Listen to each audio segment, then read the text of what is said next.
Hi, I'm David from DEB.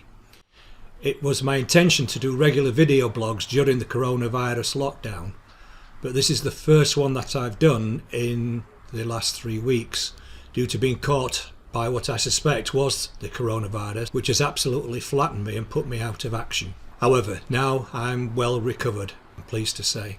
During my absence, time has progressed to the stage where we're on the verge of receiving the HMRC's portal for reporting furloughed payments, which is coming on stream. We sent out an email yesterday entitled Urgent Notice regarding furlough claims. If you've not seen it, then you can find a copy of this on Deb Connect if you are a DEB client, or on the coronavirus's resource section that is on our DEB website. I'd recommend that you have a read of this as it explains what you can expect when the portal comes live. The HMRC Furlough Payments portal is due to go live on the 20th of April 2020. This will enable you to claim 80% of the wage payments that you have made to any employees that you have had to furlough as a result of the COVID-19 outbreak and the subsequent lockdown. Whilst we await details of what the portal will be like, HMRC have indicated what information you will need in order to complete your furlough claims. Separate claims will need to be made for each employee if your business has fewer than 100 employees. The information that you need can easily be obtained from your latest monthly payroll information, which for DEB clients will have been uploaded to your inbox on Deb Connect, or in a small number of cases where we have posted this out to you. If you're not a DEB client, then you need to obtain this information from the person who deals with your payroll if you haven't already received it by this time. So let's have a look what's needed and where you can find this information in anticipation of entering the information onto the portal. The first thing that you need is the employer's PAYE number. This is typically 3 numbers followed by a /, 2 letters and several numbers. This is usually on the payslips that you give to your employees. You'll need the number of employees being furloughed. Now this is specific to your business, and you should hopefully know which of your employees you've had to place on furlough.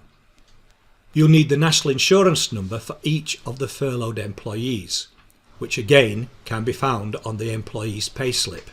They ask for the employee number of the furloughed employees does not appear on any of the payroll documents that DEB produce. However, HMRC have indicated that this is information which is optional, so you won't be required to provide this. The start date of the claim period is the date from which the employee was placed on furlough by you. The end date will be the date that you are claiming up to.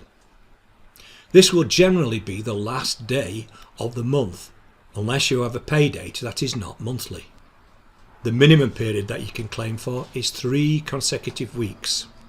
It's not entirely clear what the claim period should be. However, we should suspect that the portal will provide you with precise details of what dates are relevant in your case.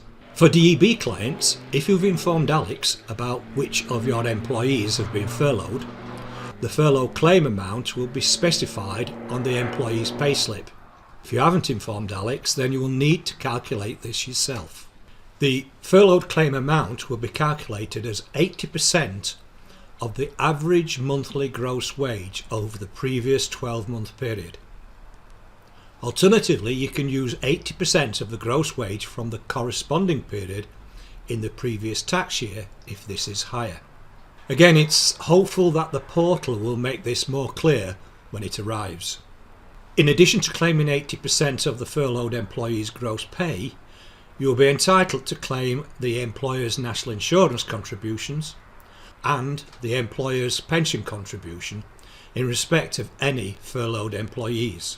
This information should be clear from the company cost summary that we have provided you with. Please note at this point of time we have not yet seen the furlough scheme portal and have no more information than has been made generally available by HMRC. You can read for yourself the information released about the Coronavirus Job Retention Scheme at this web address. We hope to provide you with further information about how to process your furlough claim when we have access to the portal and had time to assimilate this. Please be patient and await this being provided. If you try to telephone us in the next few days, you will simply flood our already overstretched resources, who will not be able to provide you with any further information at that point. Due to the already significant amount of year-end processing work, plus the normal wages that we have to deal with, it would be impossible for us to process the individual claims for all the furloughed employees for the businesses that we do the payroll for. It's more effective if you try and do this for yourself as best possible. Bear in mind that this is a completely new system which is likely to get bogged down and possibly fail. We can't solve this issue, nor do we have the time to sit waiting for hours on the system to process a single claim.